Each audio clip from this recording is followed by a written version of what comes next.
नमस्कार दोस्तों, और स्वागत है आपका हमारे चैनल पर। क्या आप भी उन लोगों में से हैं जो हर छोटी बड़ी बात पर घंटों, कभी कभी तो पूरी रात सोचते रहते हैं? मन में जैसे विचारों का एक अंतहीन चक्रव्यूह चल रहा हो। जो बीत गया उसका विश्लेषण, उसका पछतावा, काश मैंने ऐसा किया होता, काश मैंने वैसा न कहा होता। जो आने वाला है उसकी चिंता, उसका डर, क्या होगा अगर ये बिगड़ गया, क्या होगा अगर मैं सफल नहीं हुआ। और इन दोनों के बीच जो वर्तमान है वो अक्सर हमारी पकड़ से फिसल जाता है, एक धुंधली तस्वीर बनकर रह जाता है। क्या आपको भी लगता है कि आपका दिमाग आपका सबसे अच्छा दोस्त होने के बजाय कभी कभी आपका सबसे बड़ा दुश्मन बन जाता है? तो ठहरिए, ये कहानी, ये चर्चा खास आपके लिए है। आज हम गहराई से जानेंगे तथागत गौतम बुद्ध ने उन लोगों के दुख का असली कारण क्या बताया जो विचारों के जाल में उलझ कर रह जाते हैं, जिन्हें हम आज की भाषा में ओवरथिंकर्स कहते हैं। लेकिन आगे बढ़ने से पहले एक छोटा सा निवेदन।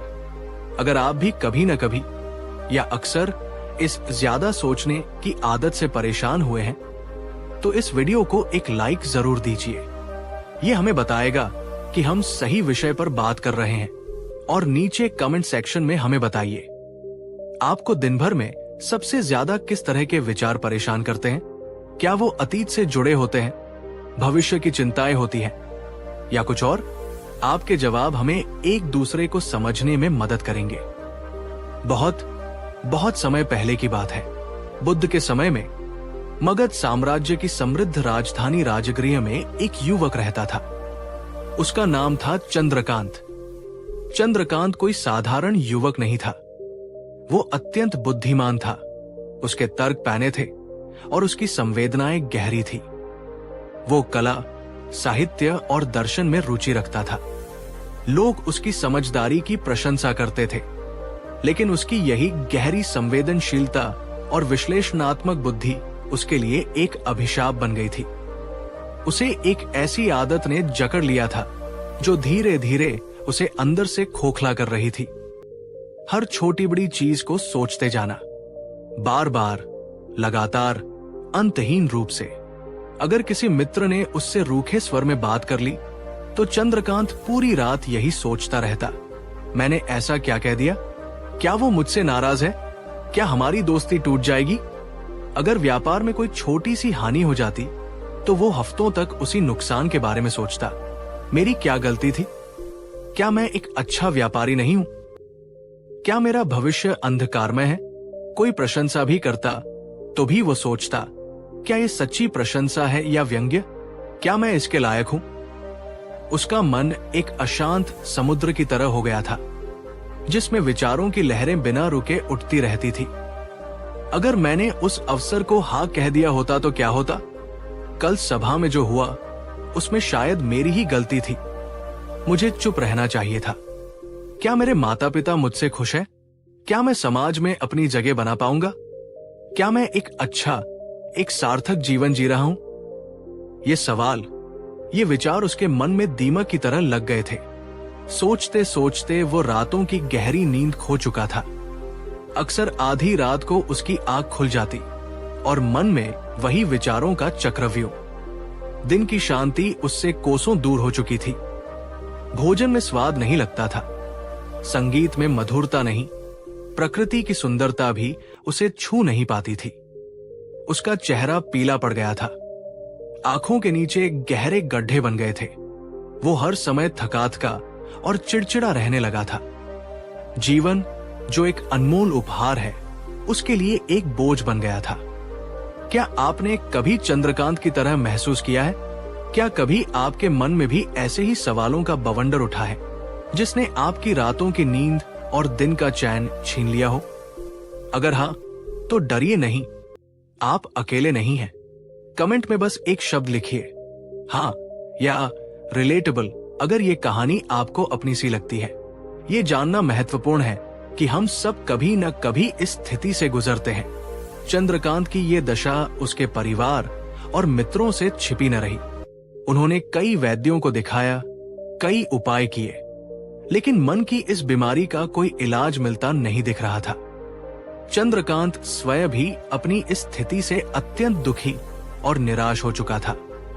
एक दिन जब वो नगर के बाहर उदास मन से भटक रहा था, उसने कुछ लोगों को बात करते सुना। वे कह रहे थे कि तथागत बुद्ध अपने भिक्षु संघ के साथ पास के वैनुवन में ठहरे हुए हैं। उन्होंने बुद्ध की करुणा, उनकी ज्ञान की गहराई और उनकी शांति प्रदान करने की अद्भुत क्षमता के बारे में बताया। चंद्रकांत के मन में एक क्षीण सी आशा की किरण जागी। उसने सुना था कि बुद्ध के पास हर दुख का समाधान है। शायद वे उसके इस मानसिक कोलाहल को शांत करने का कोई मार्ग बता सके। बिना एक क्षण भी गवाए वो थके हुए कदमों और बोझिल मन से वैनुवन की ओर चल पड़ा। जब वो बुद्ध के समक्ष पहुंचा तो बुद्ध एक वृक्ष के नीचे शांत भाव से बैठे थे। उनके चेहरे पर अद्भुत तेज और असीम करुणा झलक रही थी। उनके आसपास भिक्षुगण और कुछ गृहस्थ ध्यानमग्न थे या धर्म चर्चा कर रहे थे। वातावरण में एक अजीब सी शांति व्याप्त थी। चंद्रकांत उनके चरणों में लगभग गिर ही पड़ा। उसकी आंखों से आंसू बह निकले। रुंधे गले से वो बोला, भगवान, तथागत, मुझ पर कृपा करें। मेरा मन मुझे खाए जा रहा है। इसमें हर समय विचारों की आंधी चलती रहती है, एक अंतहीन कोलाहल। मैं सो नहीं पाता, मैं जी नहीं पाता। कृपया मुझे बताएं, मैं इस नरक से कैसे बाहर निकलूं? मैं क्या करूं? उसकी आवाज में वर्षों की पीड़ा और थकान थी। बुद्ध ने अपनी करुणामयी दृष्टि चंद्रकांत पर डाली। वे कुछ क्षण मौन रहे, जैसे उसकी पूरी व्यथा को अपने अंदर आत्मसात कर रहे हों। फिर वे मुस्कुराए नहीं, कुछ बोले भी नहीं। बस उन्होंने अपने निकट बैठे शिष्य आनंद की ओर देखा और शांत स्वर में कहा, आनंद, जाओ और उस मिट्टी के कटोरे में थोड़ा जल भर लाओ। आनंद तुरंत आज्ञा का पालन करते हुए पास की कुटिया से एक मिट्टी का कटोरा और उसमें स्वच्छ जल भर लाया। बुद्ध ने कटोरा अपने हाथ में लिया। फिर उन्होंने नीचे झुककर थोड़ी सी सूखी मिट्टी, कुछ कंकड़ और पत्ते उठाए और उस स्वच्छ जल में मिला दिए। जल तुरंत गंदला हो गया, मटमैला। फिर बुद्ध ने कटोरा चंद्रकांत की ओर बढ़ाते हुए पूछा, चंद्रकांत, अब इस कटोरे के जल को देखो। क्या तुम इसमें अपनी छवि, अपना प्रतिबिंब स्पष्ट रूप से देख सकते हो? चंद्रकांत ने कटोरे में झांका। जल इतना गंदा और अशांत था कि उसमें कुछ भी देखना संभव नहीं था। उसने निराश स्वर में कहा, नहीं भगवान, जल बहुत गंदा है, अस्थिर है, इसमें कुछ भी साफ नहीं दिखता। मेरी परछाई तो दूर, कुछ भी नहीं। बुद्ध ने कहा, ठीक है, और उन्होंने वो कटोरा अपने पास जमीन पर एक ओर रख दिया। फिर वे चंद्रकांत और अन्य उपस्थित लोगों से धर्म और जीवन के अन्य पहलुओं पर चर्चा करने लगे। चंद्रकांत वही बैठा रहा, थोड़ा भ्रमित, थोड़ा अधीर। उसे समझ नहीं आ रहा था कि बुद्ध उसके प्रश्न का उत्तर क्यों नहीं दे रहे। काफी समय बीत गया। सूर्य थोड़ा और पश्चिम की ओर झुक गया था। तब बुद्ध ने पुनः चंद्रकांत की ओर देखा और उस कटोरे की ओर संकेत करते हुए कहा, चंद्रकांत, अब उस कटोरे के जल में देखो।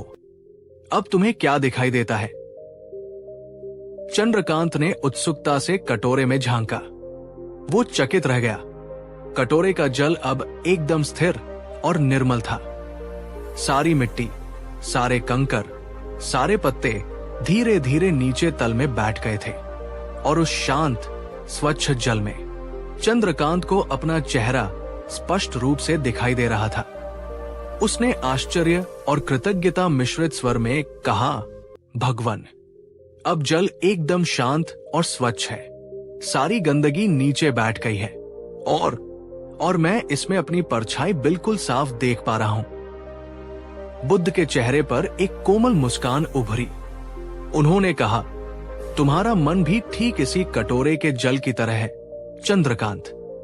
जब तुम निरंतर सोचते हो, हर बात पर चिंता करते हो, अतीत में उलझे रहते हो, भविष्य की कल्पनाएं करते हो, तो तुम्हारा मन भी इसी तरह गंदला और अशांत हो जाता है। इसमें विचारों की, भावनाओं की, चिंताओं की इतनी मिट्टी घुल जाती है कि तुम्हें सत्य, वास्तविकता और स्वयं अपना स्वरूप भी स्पष्ट दिखाई नहीं देता। लेकिन जब तुम अपने मन को कुछ समय के लिए शांति से, बिना छेड़छाड़ किए बस रहने देते हो, जब तुम विचारों की इस उथल पुथल को थमने का अवसर देते हो, तो धीरे धीरे ये व्यर्थ के विचार, ये चिंताएं, ये अशांति उसी तरह नीचे बैठ जाती है जैसे इस कटोरे की मिट्टी, और तब तुम्हारा मन शांत और निर्मल हो जाता है। तब तुम्हें स्वयं का और जीवन का सत्य स्पष्ट रूप से दिखाई देने लगता है। दोस्तों, बुद्ध का ये सरल सा उदाहरण कितना गहरा है ना? क्या आपको ये मटमैले पानी का दृष्टांत समझ आया? मन की अशांति और शांति का ये खेल? अगर हाँ, तो इस वीडियो को अभी इसी क्षण एक थम्स अप दीजिए और कमेंट में मेरे साथ लिखिए, मन का कटोरा साफ करना है या क्लियर माइंड वाटर, ताकि ये शक्तिशाली संदेश आपके अवचेतन मन में गहराई तक उतर जाए। चंद्रकांत बुद्ध की बातों को ध्यान से सुन रहा था। उसे पहली बार अपनी समस्या की जड़ थोड़ी थोड़ी समझ आने लगी थी। उसने पूछा, भगवन, ये तो मैं समझा कि मेरा मन अशांत है, लेकिन ये अशांति आती कहां से है? क्यों मैं चाहकर भी अपने विचारों को रोक नहीं पाता? क्यों मेरा मन बार बार उन्हीं बातों में उलझ जाता है? बुद्ध ने अपनी बात आगे बढ़ाई। चंद्रकांत, विचार अपने आप में बुरे या अच्छे नहीं होते। वे तो मन की स्वाभाविक प्रक्रिया है, जैसे श्वास शरीर की। समस्या तब उत्पन्न होती है जब हम इन विचारों से बुरी तरह चिपक जाते हैं, जब हम उन्हें सत्य मान लेते हैं और जब वे हमारे नियंत्रण से बाहर होकर हम पर शासन करने लगते हैं। जब विचार बार बार उन्हीं पुरानी अप्रिय स्मृतियों को, उन्हीं पुराने घावों को कुरेदते हैं, जब वे भविष्य की अनिश्चितताओं का भय दिखाकर तुम्हें वर्तमान में पंगु बना देते हैं, तो वही विचार तुम्हारे दुख का कारण बन जाते हैं। उन्होंने गहरी सांस ली और फिर कहा, वत्स, ओवरथिंकिंग यानी अत्यधिक सोचने का जो असली मूल कारण है, उसे ठीक से समझो। वह है आसक्ति, अटैचमेंट और नियंत्रण की अदम्य इच्छा, डिजायर फॉर कंट्रोल। एक, हम चीजों से, लोगों से, परिणामों से, यहां तक कि अपने विचारों और अपनी पहचान से भी आसक्त हो जाते हैं। हम चाहते हैं कि चीजें एक निश्चित तरीके से हों, लोग एक निश्चित तरीके से व्यवहार करें, परिणाम हमारे अनुकूल हों।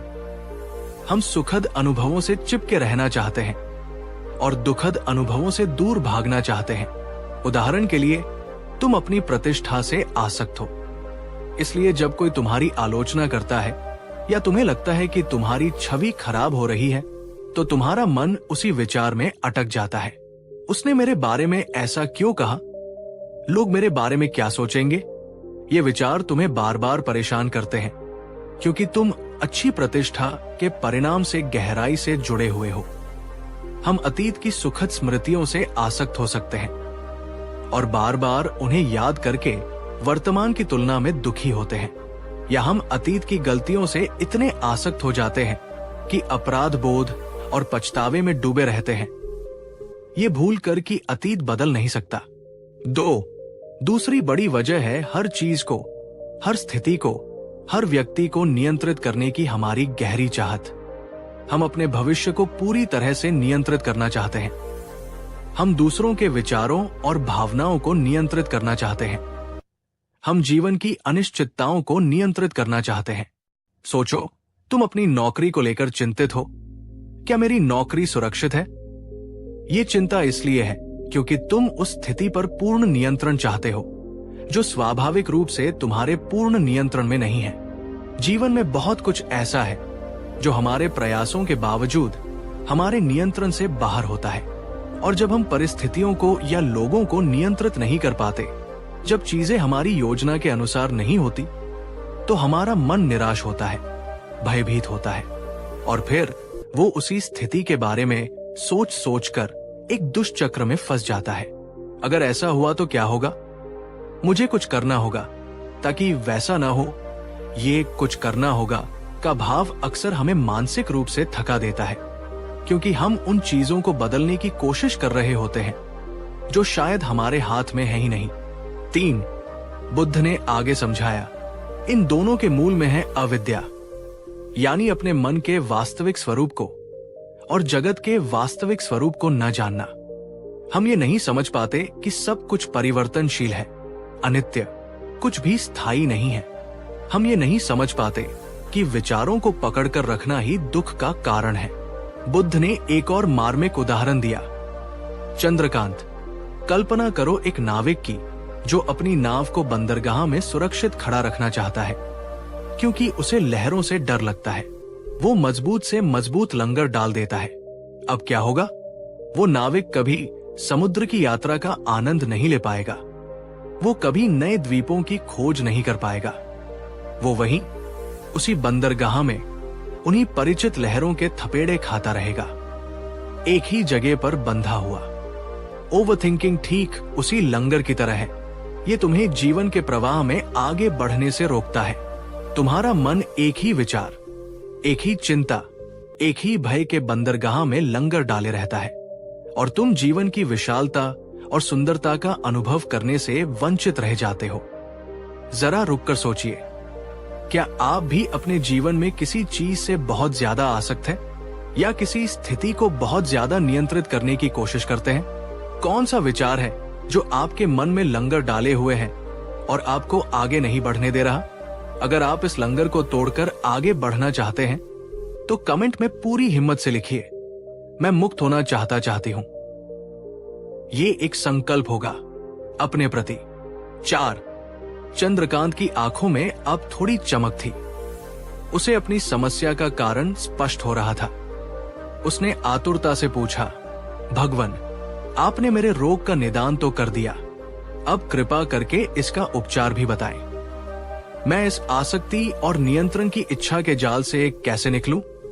मैं अपने मन के इस लंगर को कैसे उठाऊं? बुद्ध ने करुणापूर्वक कहा, वत्स, मार्ग है, और वो मार्ग कठिन नहीं, बस अभ्यास और धैर्य की अपेक्षा रखता है।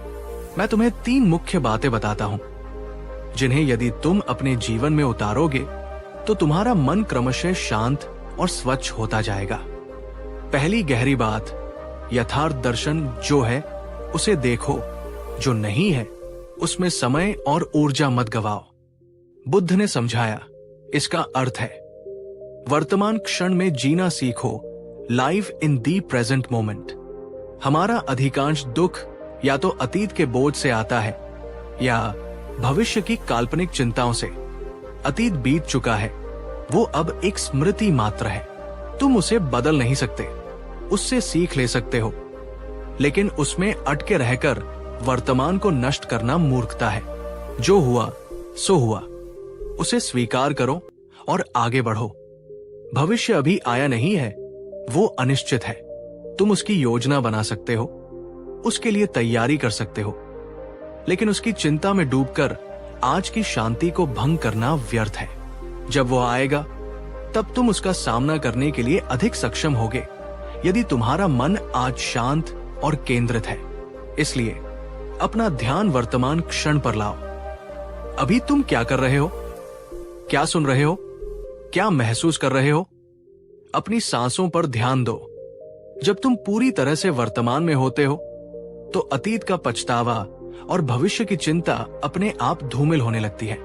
दूसरी गहरी बात, विचारों के साक्षी बनो, उन्हें रोको मत, उनसे लड़ो मत, उन्हें आने दो और जाने भी दो। बुद्ध ने कहा, मन का स्वभाव है विचार उत्पन्न करना, जैसे फेफड़ों का स्वभाव है श्वास लेना। तुम विचारों को जबरदस्ती रोक नहीं सकते। जितनी कोशिश करोगे रोकने की, वे उतनी ही शक्ति से वापस आएंगे। इसके बजाय विचारों के प्रति एक साक्षी भाव, ऑब्जर्वर स्टांस, विकसित करो। कल्पना करो कि तुम्हारा मन एक विशाल नीला आकाश है और विचार उसमें आते जाते बादलों की तरह हैं। कुछ बादल सफेद और सुंदर होते हैं, सुखद विचार, कुछ काले और डरावने, अप्रिय विचार। लेकिन तुम आकाश हो, तुम बादल नहीं। बादल आते हैं, कुछ देर ठहरते हैं और फिर चले जाते हैं। आकाश हमेशा वैसा ही रहता है, शांत, स्थिर, अप्रभावित। जब कोई विचार आए, चाहे वो कितना भी परेशान करने वाला क्यों न हो, उसे बस देखो। उसे अच्छा या बुरा, सही या गलत का लेबल मत लगाओ। उससे जुड़ो मत, उसकी कहानी में उलझो मत। बस उसे एक विचार के रूप में देखो जो आया है और चला जाएगा। जैसे तुम रेलवे स्टेशन पर खड़े होकर गाड़ियों को आते जाते देखते हो, वैसे ही अपने विचारों को देखो बिना किसी गाड़ी में चढ़े। तीसरी गहरी बात, सजगता और ध्यान का नियमित अभ्यास करो। बुद्ध ने बल देते हुए कहा, यह सबसे महत्वपूर्ण है।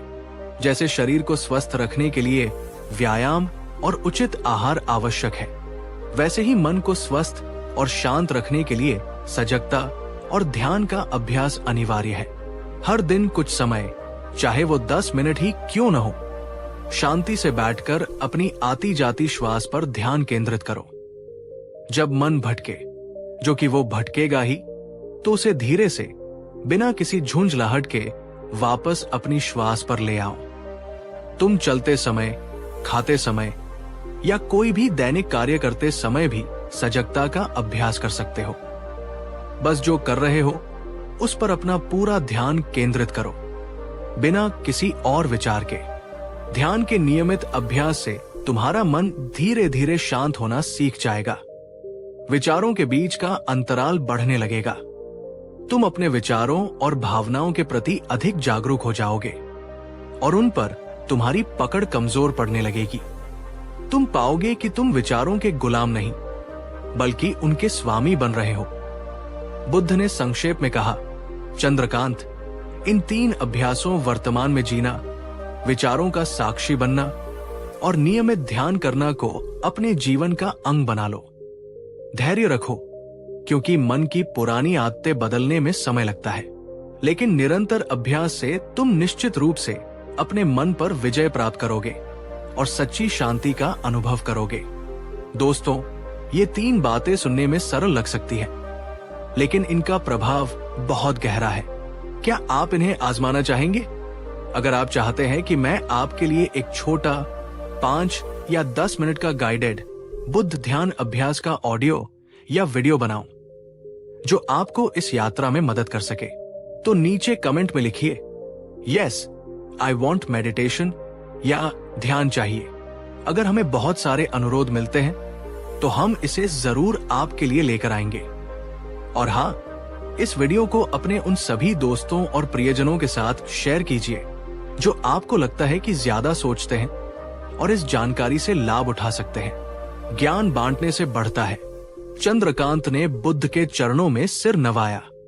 उसके हृदय में कृतज्ञता और एक नई आशा का संचार हो रहा था।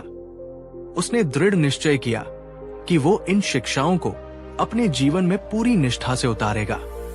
वो राजगृह लौटा, लेकिन अब वो पहले वाला चंद्रकांत नहीं था। उसने बुद्ध के बताए अनुसार अभ्यास शुरू किया। हर सुबह सूर्योदय से पहले वो एकांत में बैठकर ध्यान करता। शुरुआत में उसका मन बहुत चंचल था। हजारों विचार उसे घेर लेते थे, लेकिन वो निराश नहीं हुआ। जब भी मन भटकता, वो उसे कोमलता से वापस अपनी श्वास पर ले आता, ठीक वैसे ही जैसे बुद्ध ने सिखाया था। दिन भर अपने दैनिक कार्यों के बीच वो सजग रहने का प्रयास करता। जब भी नकारात्मक विचार या चिंताएं उसे घेरने की कोशिश करती, वो रुक जाता, गहरी सांस लेता और उन विचारों को बादलों की तरह आते जाते देखता, उनसे उलझता नहीं।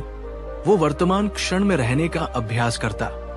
भोजन करते समय सिर्फ भोजन का स्वाद लेता। चलते समय अपने कदमों पर ध्यान देता। किसी से बात करते समय पूरी तरह उसी में मौजूद रहता। ये आसान नहीं था। पुरानी आदतें बहुत गहरी थी। कई बार वो फिर से विचारों के जाल में फंस जाता। कई बार निराश भी होता, लेकिन फिर उसे बुद्ध के शांत और करुणामय शब्द याद आ जाते और वो फिर से प्रयास करने लगता। धीरे धीरे हफ्तों और महीनों के अभ्यास के बाद चंद्रकांत ने अपने अंदर एक अद्भुत परिवर्तन महसूस करना शुरू किया। उसका मन अब पहले की तरह अशांत नहीं रहता था। विचारों का कोलाहल कम होने लगा था। उसे रात में गहरी और शांतिपूर्ण नींद आने लगी थी। उसके चेहरे पर खोई हुई कांति लौटने लगी थी। वो समझने लगा था कि उसका मन कोई दुश्मन नहीं है जिसे कुचलना है, बल्कि एक मित्र है जिसे सही दिशा और प्रशिक्षण चाहिए। उसने पाया कि विचारों से लड़ने के बजाय उन्हें समझना और स्वीकार करना ज्यादा प्रभावी है। उसकी आसक्ति कम होने लगी थी। वो परिणामों की चिंता किए बिना अपना कर्म करने लगा था। लोगों की बातों का उस पर अब उतना गहरा असर नहीं होता था। वो जीवन की अनिश्चितताओं को स्वीकार करना सीख गया था। कुछ ही महीनों में वो बेचैन, घबराया हुआ और दुखी युवक एक शांत, संतुलित और प्रसन्न व्यक्ति में बदल गया। उसकी बुद्धिमत्ता और संवेदनशीलता अब उसके लिए वरदान बन गई थी, क्योंकि अब वो उनका उपयोग स्वयं को और दूसरों को समझने में करता था, न कि व्यर्थ की चिंताओं में। उसके इस परिवर्तन को देखकर उसके परिवारजन और मित्र भी चकित और प्रसन्न थे। वो अब न केवल स्वयं शांति में था, बल्कि अपने आसपास भी शांति और सकारात्मकता फैलाने लगा था। कुछ लोग जो स्वयं मानसिक अशांति से पीड़ित थे, वे उससे सलाह लेने आने लगे और चंद्रकांत बुद्ध से सीखी हुई बातों को उनके साथ साझा करता। एक दिन वेणुवन में बुद्ध के समक्ष बैठकर चंद्रकांत ने अपने अनुभव और कृतज्ञता को एक छोटी सी कविता में पिरो दिया। विचारों की आंधी में जब मैं उलझा था, मन था एक मटमैला सागर गहरा। आपने दिखाई रहा, हे करुणा के सागर, शांत हुआ चित्त, जीवन हुआ सुनहरा। जो बीत गया वो था एक सपना, एक परछाई, जिसे व्यर्थ ही मैं पकड़े रहा। जो आने वाला है वो है अज्ञात, उसकी चिंता में क्यों मैं जलता रहा। अब जीता हूं इस पल में, श्वास श्वास में, साक्षी बन देखता विचारों का मेला। हे बुद्ध, आपकी शिक्षा है अमृत धारा, जिसने दिया मुझे ये जीवन अलबेला। बुद्ध ने उसकी कविता सुनी और मंद मंद मुस्कुराए। उनकी मुस्कान में स्वीकृति और आशीर्वाद था। दोस्तों, चंद्रकांत की ये यात्रा, ये परिवर्तन क्या आपके दिल को छू गया? क्या ये आपको विश्वास दिलाता है कि बदलाव संभव है, कि शांति पाई जा सकती है? अगर हाँ, तो इस कहानी और चंद्रकांत के प्रयास के लिए एक दिल वाला इमोजी या एक बहुत सुंदर कमेंट में जरूर छोड़िएगा। आपकी सकारात्मक ऊर्जा हम तक पहुंचती है। तो मेरे प्यारे दोस्तों, चंद्रकांत की कहानी सिर्फ एक प्राचीन कथा नहीं है। ये हम में से हर एक की कहानी हो सकती है। हम सब अपने जीवन में कभी न कभी चंद्रकांत की तरह महसूस करते हैं, जब हमारा मन हमारे नियंत्रण से बाहर हो जाता है। लेकिन बुद्ध की शिक्षाएं हमें ये आश्वासन देती है कि हम अपने मन के स्वामी बन सकते हैं। हम अत्यधिक सोचने के इस दुष्चक्र से बाहर निकल सकते हैं। अब सवाल आपसे है, क्या आप भी चंद्रकांत की तरह अपने मन को शांत और निर्मल बनाना चाहते हैं? क्या आप भी इस जीवन को व्यर्थ की चिंताओं के बोझ के बिना पूरी सजगता और आनंद के साथ जीना चाहते हैं? क्या आप उन विचारों की जंजीरों को तोड़ने के लिए तैयार हैं जो आपको बांधे हुए हैं?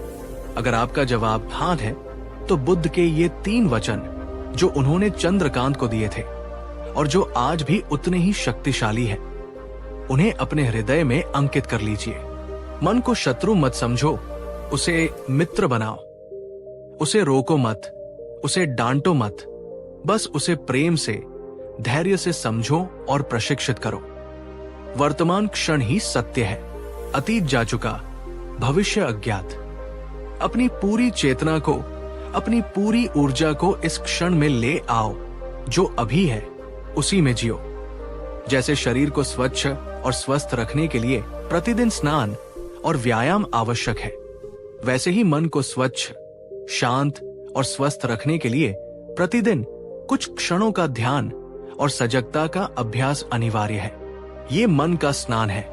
याद रखिए, ये एक यात्रा है, कोई दौड़ नहीं। छोटे छोटे कदम उठाइए, धैर्य रखिए, अपने प्रति करुणा रखिए। अगर इस कहानी ने, बुद्ध की इन शिक्षाओं ने चंद्रकांत के इस परिवर्तन ने आपके मन को कहीं भी थोड़ा सा भी छुआ है तो इस वीडियो को एक जोरदार लाइक जरूर करें। आपके लाइक हमें और ऐसी प्रेरणादायक कहानियां आप तक लाने के लिए प्रोत्साहित करते हैं। कमेंट सेक्शन में पूरी दृढ़ता के साथ लिखें, मैं आज से शांति चुनता चुनती हूं।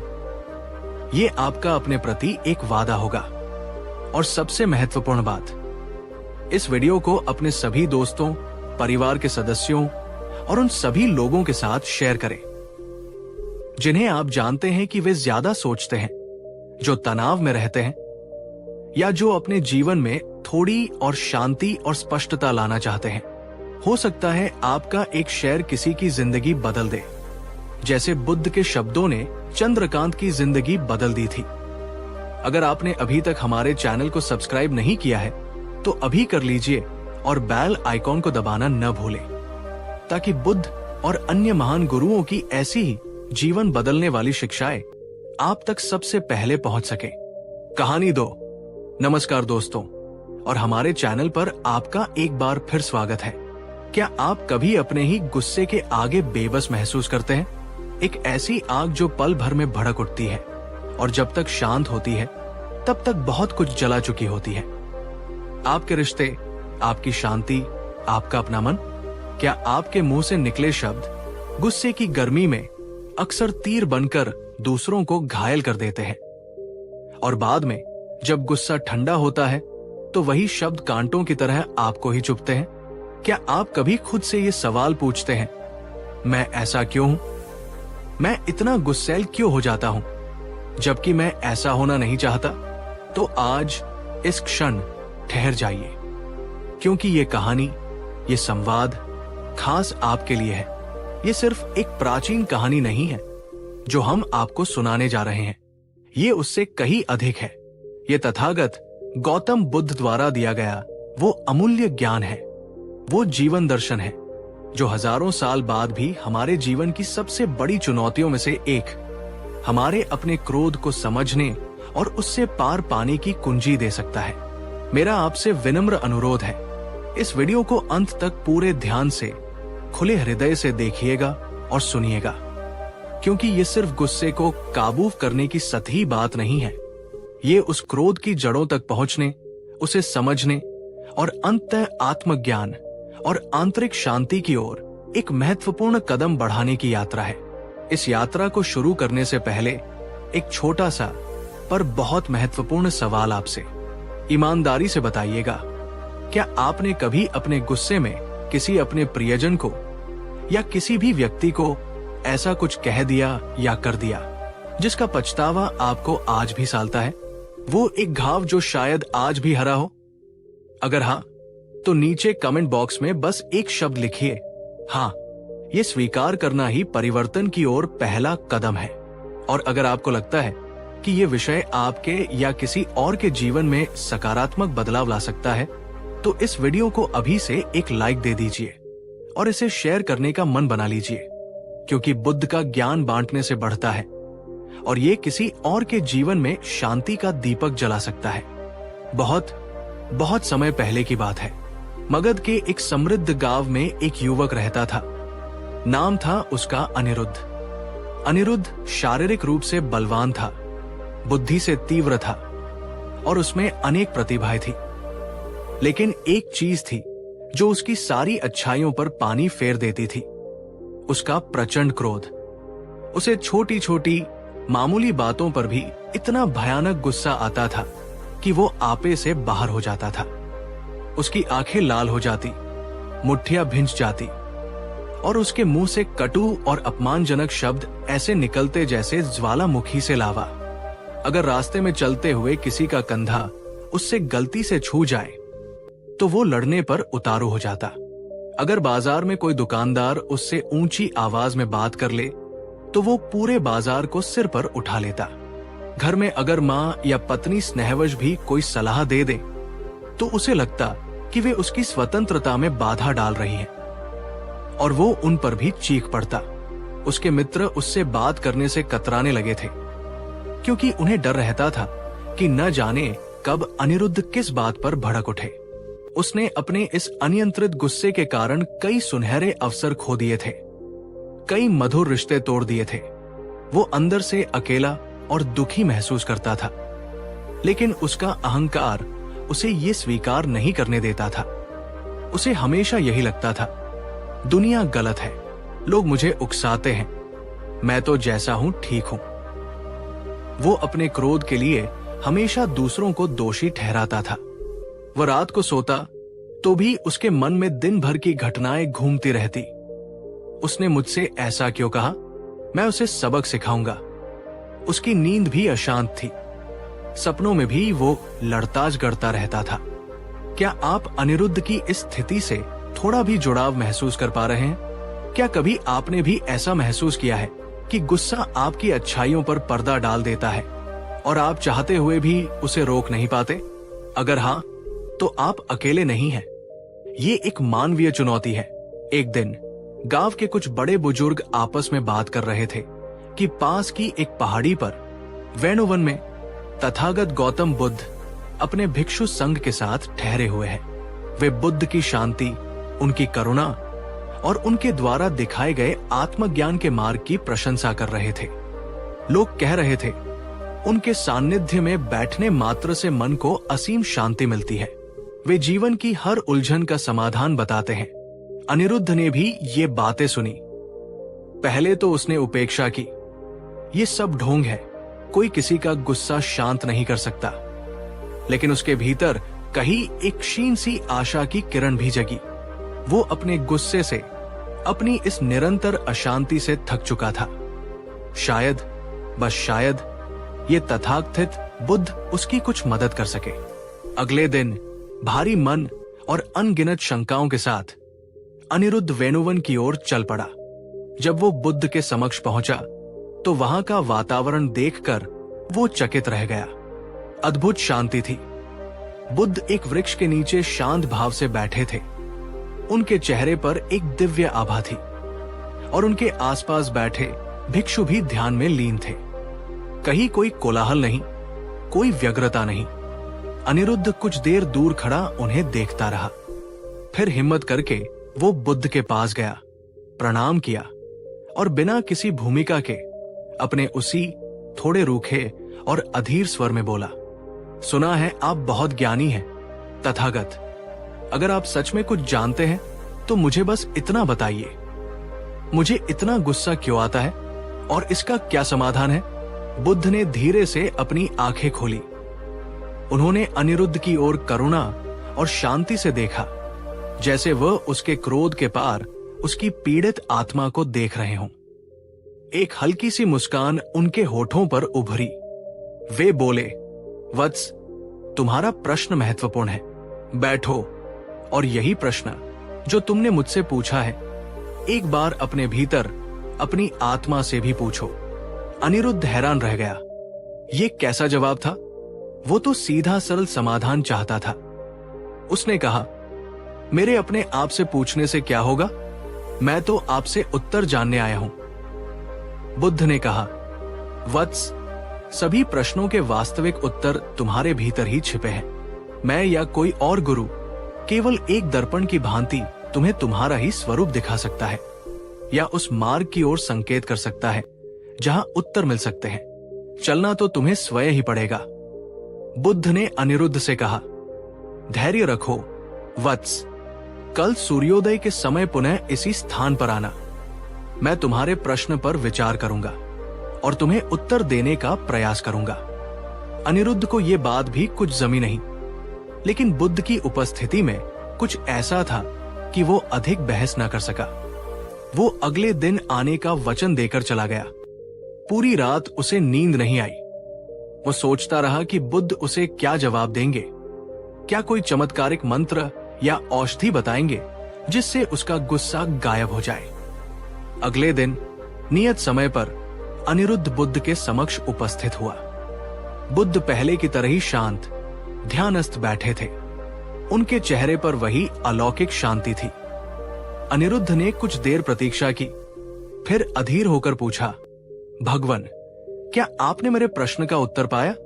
बुद्ध ने आंखें नहीं खोली। वे मौन रहे। जैसे उन्होंने कुछ सुना ही न हो। अनिरुद्ध कुछ और देर रुका। उसकी बेचैनी बढ़ने लगी।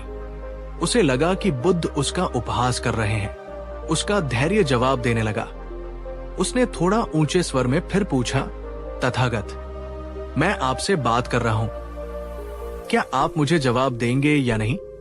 बुद्ध तब भी अड़िग, शांत, मौन रहे।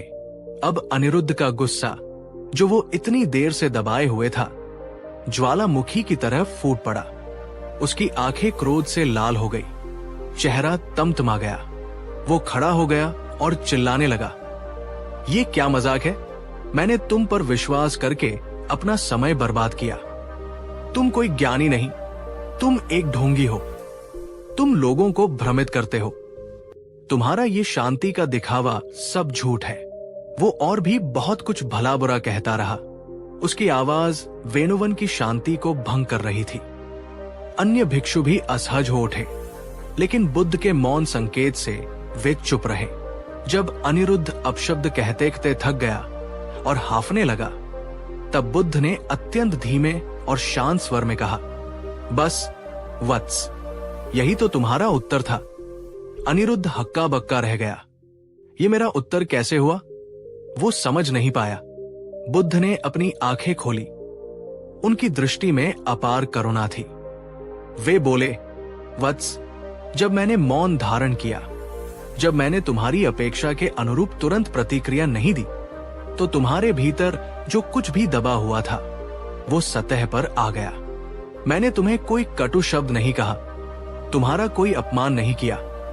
फिर भी तुम्हारे भीतर से इतना क्रोध, इतनी पीड़ा, इतने अपशब्द क्यों निकले? उन्होंने आगे समझाया, क्योंकि वत्स, क्रोध का वास्तविक स्रोत बाहर की परिस्थितियों या लोगों में नहीं होता। वो तुम्हारे भीतर ही निवास करता है।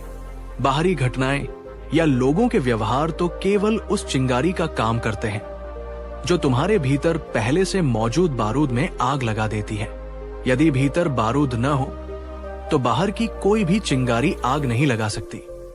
तुम्हारा गुस्सा तुम्हारी एक गहरी अनसुलझी पीड़ा का, तुम्हारी अतृप्त इच्छाओं का, तुम्हारे अहंकार पर लगी चोटों का या तुम्हारे भय का ही एक विकृत रूप है। जब कोई तुम्हारी अपेक्षा के अनुसार व्यवहार नहीं करता या जब तुम्हें लगता है कि तुम्हारा अनादर हो रहा है, तो तुम्हारे भीतर का ये दबा हुआ ज्वालामुखी फट पड़ता है।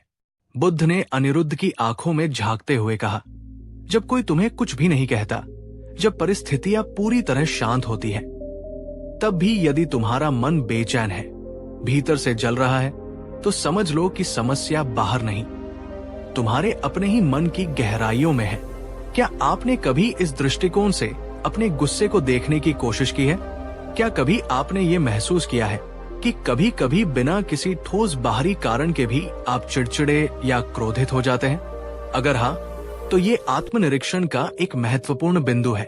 अगर आप बुद्ध की इस गहरी बात से सहमत हैं और अपने भीतर झांकने को तैयार हैं, तो नीचे कमेंट में लिखिए, अब मैं अपने क्रोध की जड़ों को जानना चाहती हूं। अनिरुद्ध बुद्ध के वचनों को सुनकर निशब्द था। उसे पहली बार अपने क्रोध का एक अलग ही पहलू दिखाई दे रहा था।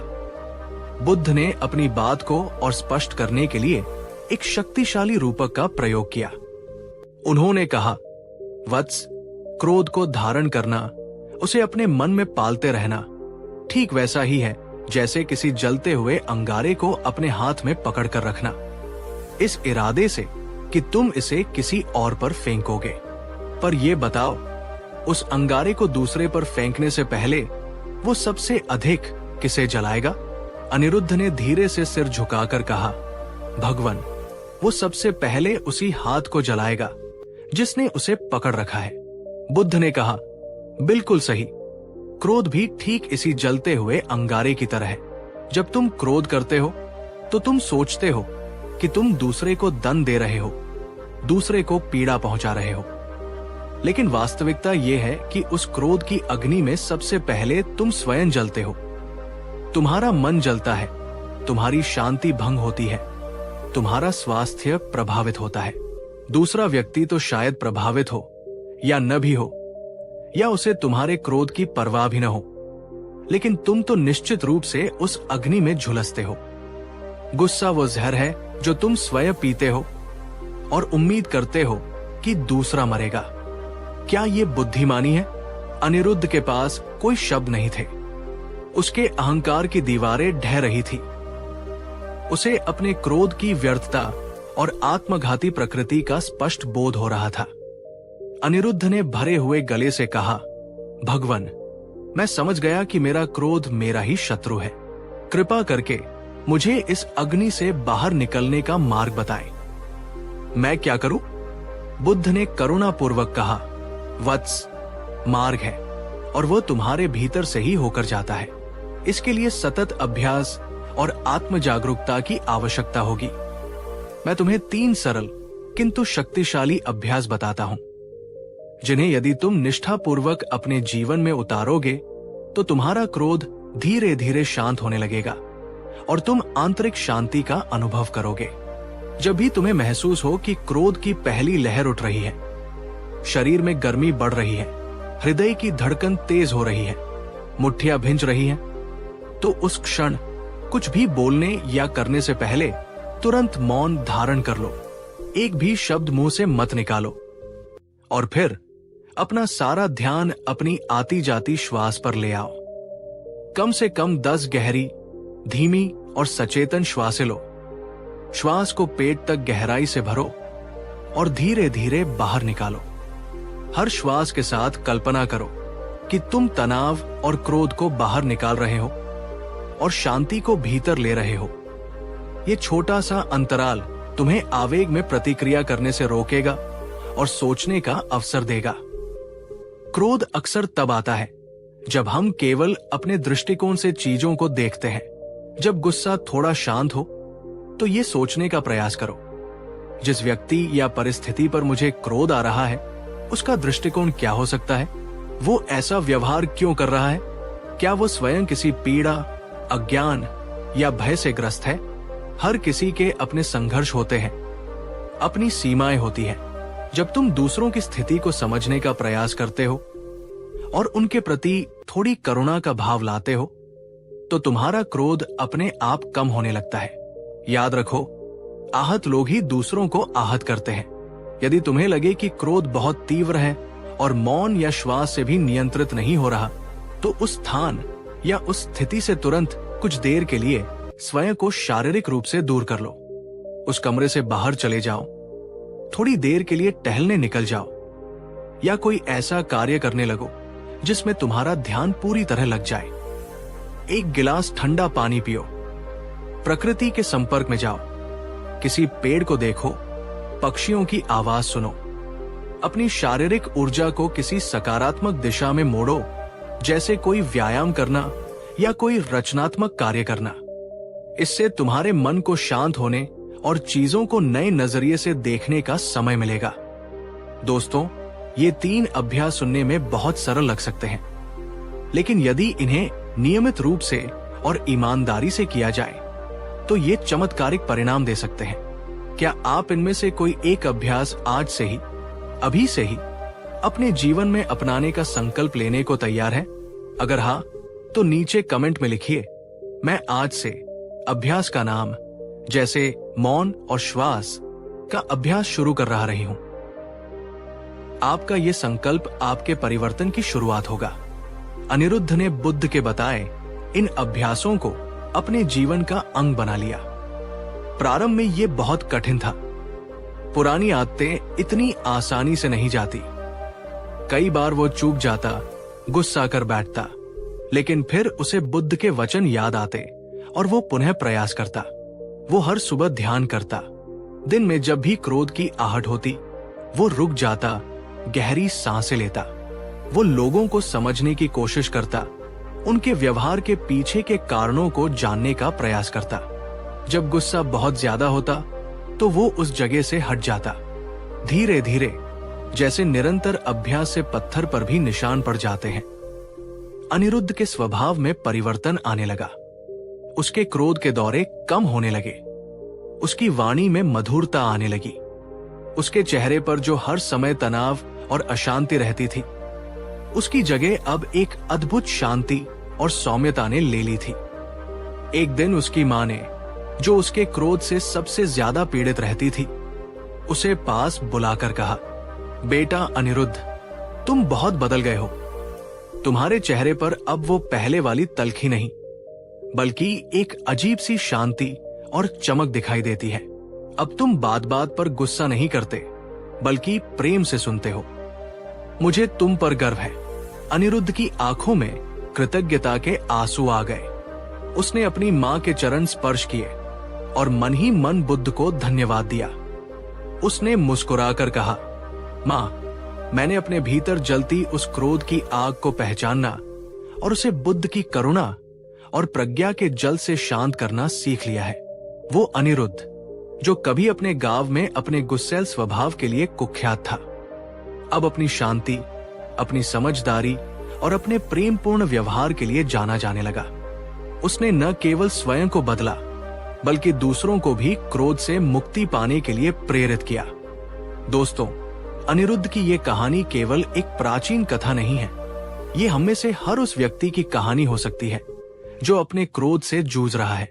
अगर आप भी बार बार अपने गुस्से की आग में जलते हैं और दूसरों को भी जलाते हैं, तो याद रखें, गौतम बुद्ध ने कभी भी क्रोध को दबाने या मारने की बात नहीं कही। उन्होंने उसे समझने, उसे साक्षी भाव से देखने और फिर करुणा और प्रज्ञा के साथ उसे पार करने, रूपांतरित करने की बात कही। क्रोध कोई बाहरी दुश्मन नहीं है जिसे हमें युद्ध करके हराना है। वो हमारे भीतर का ही एक संकेत है, एक ऊर्जा है जो गलत दिशा में बह रही है। ये एक चीख है जो बता रही है कि भीतर कुछ असंतुलन है, कोई गहरी पीड़ा है, कोई अधूरी आवश्यकता है जिसे समझने और भरने की जरूरत है। जब आप अपने क्रोध को एक शत्रु की तरह देखने के बजाय एक संदेशवाहक की तरह देखना शुरू करते हैं, तो आप उससे लड़ना बंद कर देते हैं और उसे सुनना शुरू कर देते हैं। और जिस क्षण आप उसे प्रेम और समझ के साथ देखना शुरू करते हैं, वो अपनी विनाशकारी शक्ति खोने लगता है और शांत होने लगता है। तो आज का सबसे महत्वपूर्ण सवाल आपसे, मेरे प्यारे दोस्तों, इस कहानी को सुनने के बाद अपने क्रोध के प्रति आपके दृष्टिकोण में क्या कोई छोटा सा भी बदलाव आया है? और आज आप अपने क्रोध को शांत करने के लिए, उसे समझने के लिए कौन सा एक छोटा सा कदम उठाने का संकल्प लेते हैं? अपने दिल की बात, अपनी सच्ची भावना नीचे कमेंट बॉक्स में हमारे साथ जरूर साझा कीजिए।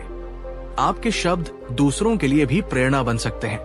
और अगर ये कहानी, बुद्ध के ये वचन और हमारा ये प्रयास आपके हृदय को छू सका हो, अगर आपको थोड़ी भी शांति, थोड़ी भी प्रेरणा या अपने जीवन को बेहतर बनाने की कोई नई समझ मिल पाई हो, तो कृपया इस वीडियो को एक लाइक देकर अपना स्नेह जरूर दर्शाएं। इसे अपने सभी प्रियजनों, मित्रों और परिवारजनों के साथ शेयर करें, खासकर उनके साथ जिन्हें आप जानते हैं कि वे अपने गुस्से से परेशान हैं।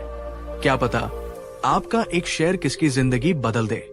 और अगर आप हमारे इस परिवार का हिस्सा अभी तक नहीं बने हैं, तो चैनल को सब्सक्राइब करके हमारे साथ जुड़ जाइए, ताकि हम मिलकर आत्मज्ञान और शांति की इस यात्रा पर आगे बढ़ सकें।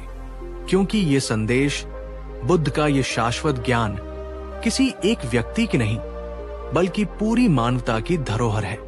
ये उस अनिरुद्ध की तरह हम में से हर किसी की जिंदगी बदल सकता है, जो अपने भीतर की आग को बुझाकर शांति का कमल खिला सका। बुद्ध कहते थे, हजारों खोखले शब्दों से अच्छा वो एक शब्द है जो शांति लाए। और वे ये भी कहते थे, जैसे कमल कीचड़ में रहकर भी कीचड़ से अलिप्त रहता है और सूर्य की ओर खिलता है, वैसे ही प्रज्ञावान व्यक्ति संसार में रहकर भी क्रोध और नकारात्मकता के कीचड़ से अलिप्त रहकर शांति और करुणा की ओर विकसित हो सकता है, अगर हम अपने मन को सचेत रूप से प्रशिक्षित करें। आपका गुस्सा कोई पाप नहीं है, कोई स्थायी अभिशाप नहीं है। वो बस एक अनजाना, अनसमझा दर्द है। जब उसे जागरूकता, समझ और करुणा के प्रकाश में देखा जाता है, तो वो स्वयं ही धीरे धीरे रूपांतरित होकर शांत हो जाता है। अपने भीतर के बुद्ध को जगाइए, शांति आपके भीतर ही है। अगर आप बुद्ध की शिक्षाओं और जीवन दर्शन पर ऐसी ही गहरी और प्रेरणादायक कहानियां और चर्चाएं आगे भी देखना और सुनना चाहते हैं तो हमारे चैनल को सब्सक्राइब करना बिल्कुल न भूलें।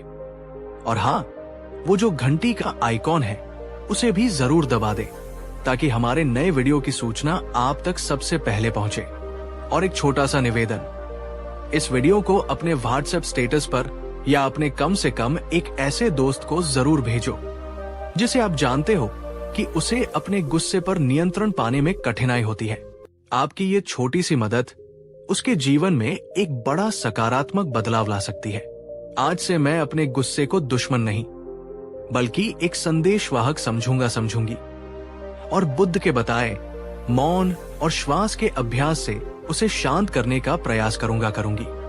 इस अद्भुत कहानी के लिए धन्यवाद। कहानी 3। नमस्कार दोस्तों, और हमारे चैनल पर आपका आत्मिक स्वागत है। क्या आपने कभी अपने जीवन के उन क्षणों में गहराई से झांका है जब मन निराशा, पीड़ा या एक अजीब सी बेचैनी से घिरा होता है? क्या आपने कभी ये सवाल खुद से पूछा है कि आखिर ये दुख आता कहां से है? क्यों कुछ लोग जीवन की हर छोटी बड़ी कठिनाई में भी एक अटूट शांति और मुस्कान बनाए रखते हैं, जबकि कुछ लोग सब कुछ होते हुए भी एक अंतहीन असंतोष और अशांति में डूबे रहते हैं? क्या आप उस वास्तविक स्थायी सुख की तलाश में हैं, जो बाहरी परिस्थितियों के बदलने से न बदले, एक ऐसी शांति जो आपके भीतर से प्रस्फुटित हो? तो आज इस क्षण अपनी सारी चिंताओं को एक ओर रखकर पूरे ध्यान से हमारी बात सुनिए, क्योंकि आज हम उस शाश्वत ज्ञान के सागर में गोता लगाने जा रहे हैं जो स्वयं तथागत गौतम बुद्ध ने आज से 2500 साल पहले दुनिया को दिया था। हम जानेंगे दुखों से हमेशा के लिए छुटकारा पाने का वो असली, गहरा और सिद्ध मार्ग जिसे अपनाकर अनगिनत आत्माओं ने अपने जीवन को रूपांतरित किया है, और आप भी कर सकते हैं। ये केवल एक उपदेश नहीं होगा बल्कि एक यात्रा होगी आपके अपने मन की गहराइयों में, बुद्ध की प्रज्ञा के प्रकाश में। जब राजकुमार सिद्धार्थ, जो बाद में गौतम बुद्ध बने, पहली बार अपने राजमहल की सीमाओं से बाहर निकले और उन्होंने एक वृद्ध व्यक्ति, एक रोगी व्यक्ति, एक मृत शरीर और एक शांत सन्यासी को देखा, तो उनका हृदय संसार के दुखों की वास्तविकता से द्रवित हो उठा। उन्हें ये बोध हुआ कि धन, ऐश्वर्य और सांसारिक सुख क्षण भंगुर है और वे जीवन के आधारभूत दुखों, जन्म, जरा, बुढ़ापा, व्याधि, बीमारी और मरण से किसी को नहीं बचा सकते। ज्ञान प्राप्त करने के बाद बुद्ध ने जो सबसे पहली और सबसे महत्वपूर्ण बात दुनिया को सिखाई वो थी दुख है। दुख आर्य सच्चा, दुखा आर्या SACCA। जीवन में दुख एक सार्वभौमिक सत्य है। ये कोई निराशावादी कथन नहीं था बल्कि यथार्थ की एक स्पष्ट स्वीकृति थी। वे कहते थे, जब तक हम इस सत्य को स्वीकार नहीं करते, जब तक हम इससे मुंह मोड़ते रहते हैं या इसे नकारते रहते हैं, तब तक हम इससे मुक्ति का मार्ग नहीं खोज सकते। जैसे कोई डॉक्टर पहले रोग का निदान करता है तभी उसका सही उपचार कर पाता है, वैसे ही दुख से मुक्ति के लिए पहले दुख के अस्तित्व को पूरी ईमानदारी से स्वीकार करना आवश्यक है। दुख केवल शारीरिक पीड़ा या बड़ी विपत्तियां ही नहीं है। बुद्ध ने सूक्ष्म मानसिक दुखों की ओर भी संकेत किया, जैसे अप्रिय चीजों का मिलना, प्रिय चीजों से बिछुड़ना, इच्छाओं का पूरा न होना, निरंतर परिवर्तन से उत्पन्न होने वाला असंतोष और जीवन की क्षण भंगुरता का बोध। ये सब दुख के ही विभिन्न रूप है। दोस्तों, क्या आप अपने जीवन में मौजूद विभिन्न प्रकार के शारीरिक और मानसिक दुखों को पहचान पा रहे हैं? क्या आपने कभी पूरी ईमानदारी से ये स्वीकार किया है कि हाँ, मेरे जीवन में ये दुख है और मैं इनसे मुक्त होना चाहती हूँ? नीचे कमेंट में बिना किसी संकोच के उस एक दुख के बारे में लिखिए जिसे आप सबसे पहले अपने जीवन से दूर करना चाहेंगे। ये स्वीकारोक्ति आपकी यात्रा का पहला कदम होगी। दुख के अस्तित्व को स्वीकार करने के बाद गौतम बुद्ध ने सारनाथ में अपने पहले उपदेश, जिसे धर्म चक्र प्रवर्तन कहा जाता है, में 4 आर्य सत्यों, चत्तारी आर्य सच्चानी, कैटरी आर्य सैखनी का प्रतिपादन किया। ये 4 सत्य दुख की समस्या को समझने और उसका स्थायी समाधान पाने के लिए एक संपूर्ण वैज्ञानिक और मनोवैज्ञानिक ढांचा प्रस्तुत करते हैं। ये मानव मनोविज्ञान और आध्यात्मिक मुक्ति के सबसे गहन सिद्धांतों में से एक है। एक, जैसा कि हमने पहले चर्चा की, जीवन में दुख का अस्तित्व एक अटल सच्चाई है। जन्म दुख है क्योंकि ये भविष्य के सभी दुखों का आधार है। बुढ़ापा दुख है क्योंकि शरीर क्षीण होता है। बीमारी दुख है क्योंकि ये पीड़ा और दुर्बलता लाती है। मृत्यु दुख है क्योंकि ये सभी प्रिय वस्तुओं और संबंधों का अंत है। प्रियजनों से बिछो दुख है। अप्रिय परिस्थितियों का सामना करना दुख है। और सबसे बढ़कर हमारी अपूर्ण इच्छाएं और आसक्तियां ही दुख का मूल कारण है। इसे स्वीकार करना निराशावाद नहीं, बल्कि यथार्थवाद है। ये हमें समस्या की गंभीरता को समझने में मदद करता है। बुद्ध ने गहन अन्वेषण के बाद ये खोजा कि दुख अकारण नहीं है, इसका एक निश्चित कारण है, और वो कारण है तृष्णा। का अर्थ है तीव्र इच्छा, लालसा, आसक्ति या किसी चीज को पाने या बनाए रखने की अतृप्त प्यास। ये तृष्णा 3 प्रकार की हो सकती है। काम तृष्णा इंद्रिय सुखों की लालसा, अच्छा भोजन, सुंदर रूप, मधुर संगीत आदि। भव तृष्णा अस्तित्व बनाए रखने की, कुछ बनने की या शाश्वत जीवन की लालसा। विभव तृष्णा अनस्तित्व की, विनाश की या अप्रिय चीजों से छुटकारा पाने की अत्यधिक इच्छा। हम चीजों को, लोगों को और परिस्थितियों को अपनी इच्छाओं के अनुसार ढालना चाहते हैं।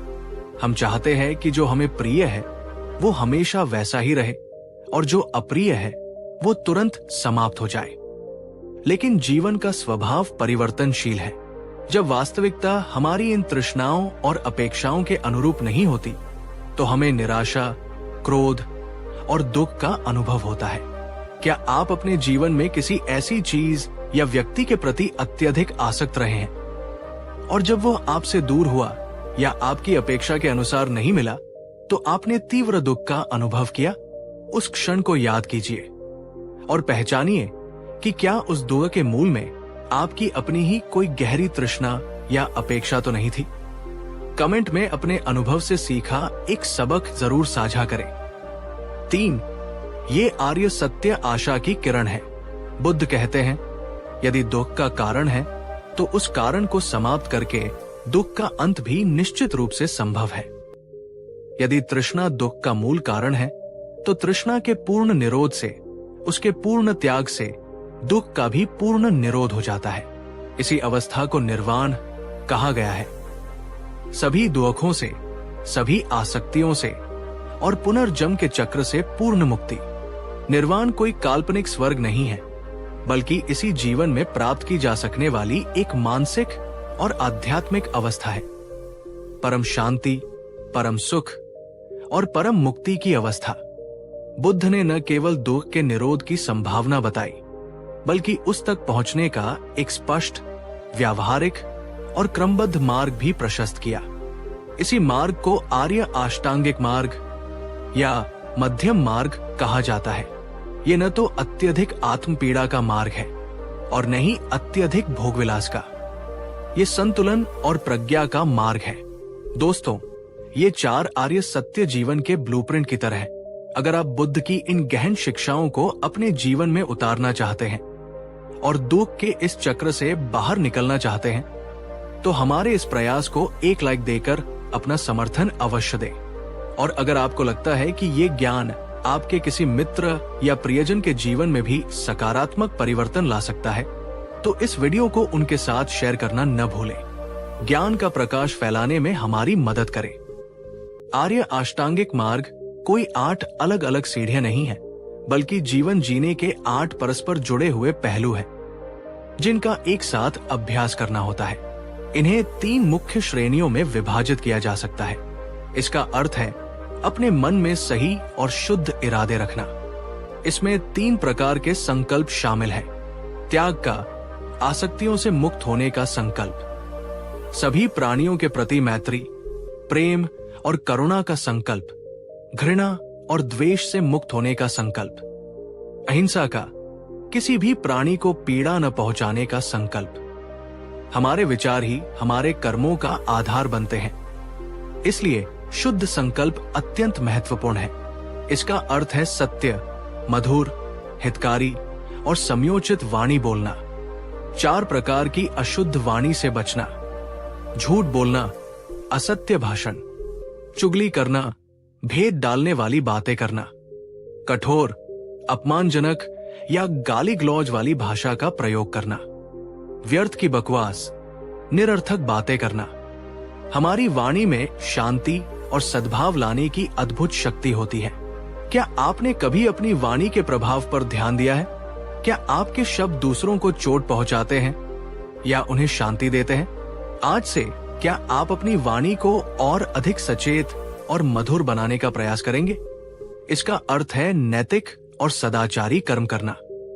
इसमें मुख्य रूप से 3 प्रकार के अकुशल शारीरिक कर्मों से बचना शामिल है: जीव हत्या करना या किसी प्राणी को पीड़ा पहुंचाना, चोरी करना, जो दिया न गया हो उसे लेना, व्यभिचार, अनुचित यौन आचरण। हमारे कर्म हमारे चरित्र का निर्माण करते हैं और हमारे भविष्य को भी प्रभावित करते हैं। इसका अर्थ है अपनी जीविका ऐसे साधनों से अर्जित करना जो नैतिक हो और जिनसे किसी अन्य प्राणी को प्रत्यक्ष या अप्रत्यक्ष रूप से कोई हानि न पहुंचती हो। ऐसे व्यवसायों से बचना चाहिए जो शस्त्रों का व्यापार, प्राणियों का व्यापार, मांस का व्यापार, नशीले पदार्थों का व्यापार या विष का व्यापार करते हो।